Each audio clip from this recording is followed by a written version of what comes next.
नमस्कार, मैं हूं अंकित कुमार और आप देख रहे हैं किसान तक। आज हम आपको बताएंगे कि शुद्ध मिल्क यानी कि दूध उत्पादन कैसे किया जाए। यानी कि जब दूध गाय से निकाला जाता है उससे पहले किन किन बातों की सावधानियां रखी जाएं। अगर आप सावधानियां रखते हैं तो क्या फ़ायदे हैं और सावधानियां नहीं रखते हैं तो इसके क्या दुष्प्रभाव पड़ सकते हैं पशुओं के स्वास्थ्य पे और साथ ही साथ पशुपालकों के आर्थिक स्थिति पे। और इसके लिए आज हमारे साथ है डॉक्टर दुष्यंत कुमार यादव, जो कि पटना वेटनरी कॉलेज में हैं और पशु चिकित्सक भी हैं और जो मेडिकल के जो छात्र हैं, जो पशु वेटनरी के जो स्टूडेंट हैं, उनको पढ़ाते भी हैं।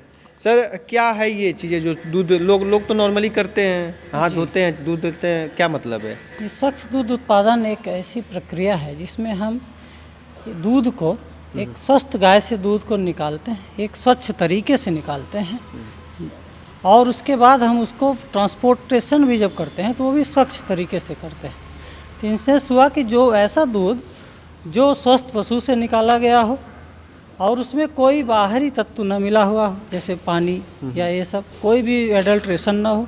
और दूसरी बात, सबसे जो खास बात, उसमें डस्ट, गोबर ये सब भी न मिला हुआ हो, तो ये और स्वस्थ थन से निकला हुआ हो, तो ये स्वच्छ दुग्ध होता है। इसका सबसे ज़्यादा फायदा ये होता है कि जो हमारा ये मिल्क की क्वालिटी होती है वो बहुत ज़्यादा इम्प्रूव होती है। जैसे अगर किसी दूध में गोबर चला गया दूधते समय या आपने गीले हाथों से उसका दूध दिया तो ये उस जो आपके हाथों में बैक्टीरिया और वायरस जो भी हैं, जितने भी हैं, वो जाएंगे दूध में और उसकी कीपिंग क्वालिटी, रखने की क्षमता को ख़राब कर दें। क्योंकि बहुत से ऐसे बैक्टीरिया जो आधे घंटे में लगभग अपने डबल हो जाते हैं। तो अगर आप सही तरीके, स्वच्छ तरीके से दूध नहीं निकाल रहे हैं, उसका स्टोरेज सही बर्तन में नहीं रख रहे हैं, गंदे संदे बर्तन में रख रहे हैं, या उसका ट्रांसपोर्टेशन ठंडा करके नहीं कर रहे हैं, तो उसका जो बैक्टीरियल लोड है वो सब बढ़ जाएगा और आपके दूध की क्वालिटी ख़राब हो जाएगी, जल्दी फटेगा और आपका इससे प्राइस भी कम मिलेगा। फट जाएगा तो 0 प्राइस मिलेगा। तो यही स्वच्छ दूध का मायने है। तो इसमें 3 कंपोनेंट आते हैं। मैं किसान भाइयों को बताना चाहता हूँ 3 कंपोनेंट वो हैं कि एक तो पशु कंपोनेंट हो गया, एक जो दूह रहा है वो, और तीसरा जो जिस बर्तन या जहाँ पे हम धोते हैं या जहाँ पर रखते हैं, जिस व्हीकल से हम उसको ट्रांसपोर्ट करते हैं, जैसे बड़े बड़े टैंकरों से भी ट्रांसपोर्ट होता है, तो उनकी भी साफ़ सफाई बहुत ज़रूरी है। तो जो हमारे पशु का वो आता है, पशु की तरफ से जो हमें क्या करना है, तो पशु को अच्छे से चारा देना है, संतुलित आहार देना है। संतुलित आहार, तो आप लोग बोलेंगे स्वच्छ दूध उत्पादन से संतुलित आहार का क्या लेना देना।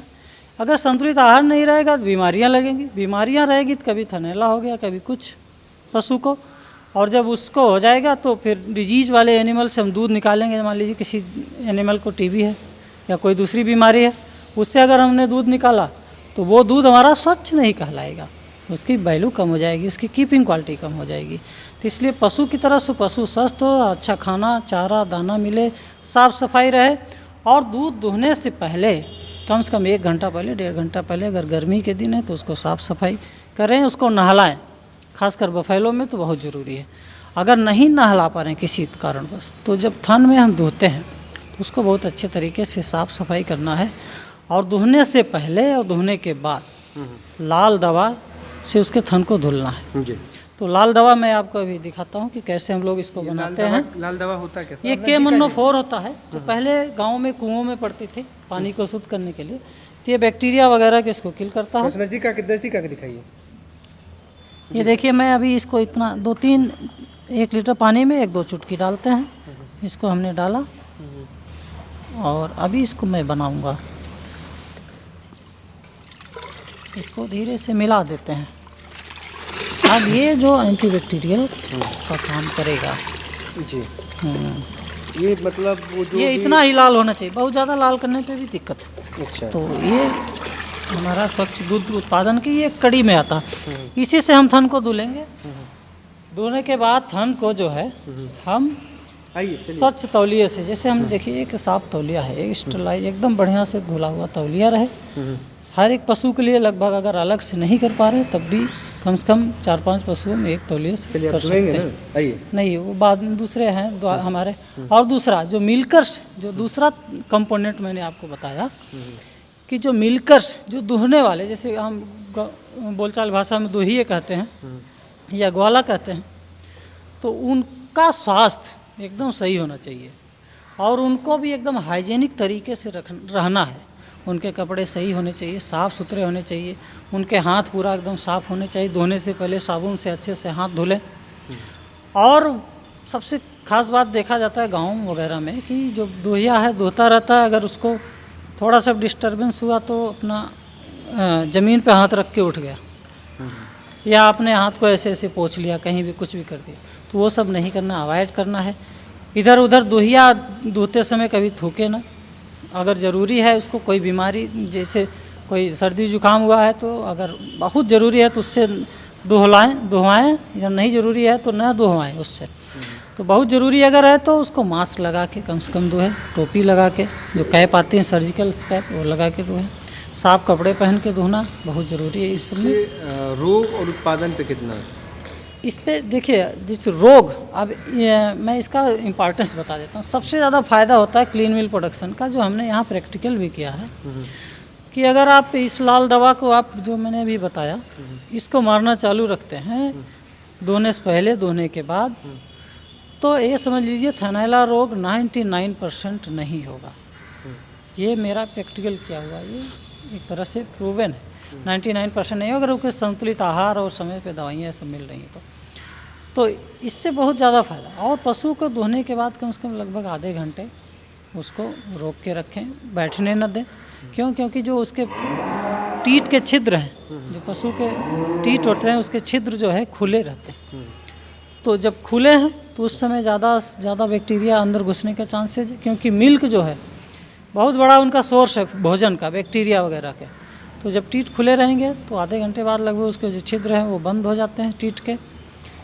तो आधे घंटे न बैठने के लिए क्या करना है, सिंपल सा है, एक टेक्निक अपनानी है कि उसको कुछ चारा दाना दे दीजिए, फैला के रख दीजिए, जिससे वो धीरे धीरे खा के अपना ख़त्म करे, तब तक आपका काम हो जाएगा। थैलेला रोग के लिए सबसे बेहतर है कि लाल दवा, ये कहाँ मिलेगा लाल दवा लेना? ये लाल दवा हर मेडिकल स्टोर मिल जाता है। क्या बोलना पड़ेगा लाल दवा बस बोल दीजिए K-Monofort या पोटास नाम आम बोलचाल की भाषा में बोलते हैं। ये ना मैं नहीं कह रहा हूँ कि ये बहुत बेस्ट कारगर दवा है, ये प्रिवेंशन की दवा। थैलेला रोग हो ही ना, हो जाएगा तो फिर उसके लिए तो दूसरी दवाइयाँ हैं, वो तो एंटीबायोटिक के लिए है। ये हो ना, उसके प्रिकॉशन के लिए ये हम दवाइयाँ करते हैं। मिल्क जो आप बता रहे हैं सर, चीज़ें पूरी है कि अगर इतना रहते तो उत्पादन मतलब दूध। हाँ, और दूसरा बात यह है कि स्वच्छ दूध उत्पादन में एक और कंपोनेंट आता है, जो हालांकि गांव स्तर पे नहीं हो पाता है, लेकिन समय समय पर अपने दूध की जांच भी कराते रहे कि उसका सोमैटिक सेल काउंट, उसमें बैक्टीरियल लोड कितना है, क्या दिक्कत है। कोई कभी कभी बीमारी भी रहती है तो वो भी पता चल जाता है। तो कैसे जांच होगा, कहाँ जांच होगा? ये जांच होती है हमारे विश्वविद्यालय में भी होती रहती है। अगर जिला गांव में ग्रामीण क्षेत्र का लोग, ग्रामीण क्षेत्र के जो हैं हमारे जो स्वास्थ्य का एक संस्थान है बिहार में, यहाँ पटना में ही है, एयरपोर्ट के बगल में, वहाँ लाके मिल्क सैंपल को दे सकते हैं। और अभी कई लेबोरेटरीज़ भी खुल गई हैं, जैसे ज़िले वाइज लेबोरेटरीज़ खुल गई हैं, वहाँ पे जांच दे सकते हैं। जैसे मान लीजिए अगर आप की गाय भैंस को आपको लग रहा है कि थैलेला हो गया है, तो ज़रूर से ज़रूर कल्चर करवा लें, उसके मिल्क ले जाके कल्चर करवा लें। कौन सा एंटीबायोटिक सबसे ज़्यादा कारगर है वो पता चल जाएगा। जब पता चल जाएगा तो हम उसको बहुत बेहतर तरीके से रोकथाम कर सकते हैं। ये पूरी विधि है मिल्क की प्रोसेस है। अभी जो हमारे दूहिया दुहेंगे तो आपको थोड़ा सा मैं और दिखाऊंगा।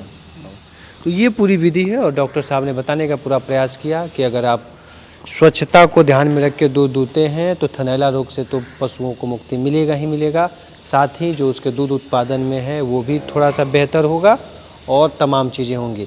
ये जो विधि है ये विशेष तौर से उन लोगों के लिए है दूध जो हाथ से दूध दूहते हैं, और उनके लिए इस तरह का व्यवस्थाएं होनी चाहिए। जो मशीन से होते हैं, मशीन की अपनी साफ़ सफाई होती है, वो अलग विधि है, लेकिन अगर विशेष तौर से हाथ से, जो ग्रामीण क्षेत्रों में बहुत किसानों के पास मशीनें नहीं हैं, मिल्किंग मशीन जो बोलते हैं वो नहीं है, वो हाथ से ही दूहते हैं जब दूध निकालते हैं, तो उनके लिए विधि है। तो इस पर आप भी ध्यान दीजिए और इसका फ़ायदा लीजिए, नहीं तो फिर आपको भी हमेशा कोई ना कोई नुकसान, आर्थिक तरीके से नुकसान हो सकता है।